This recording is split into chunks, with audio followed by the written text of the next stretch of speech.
And guys, tingnan nyo, panoorin nyo guys. Ito po yung may mga talent po talaga ng mga mason. Na grabe. Ang lulupit ng kamay. Yan siya guys. Wow, ang ganda ng mga design. Ito guys yung karaniwan natin nakikita sa Egypt.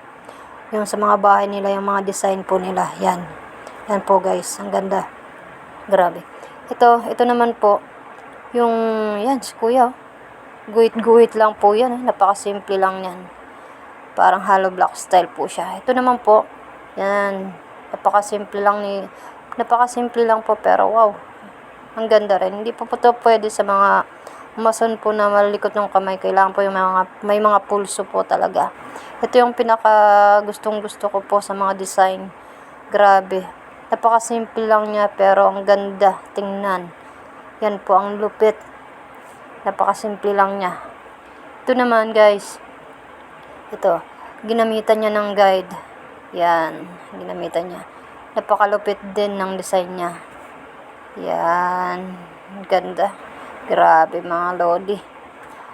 Yan, mapapasana all ka na lang talaga. Ito naman po, yung isa, katulad nung kanina, na simple lang pero napakaganda niyang tingnan. Yan siya. Ang lulupit, grabe. Wow, ang ganda. Ang ganda guys. Thank you for watching guys.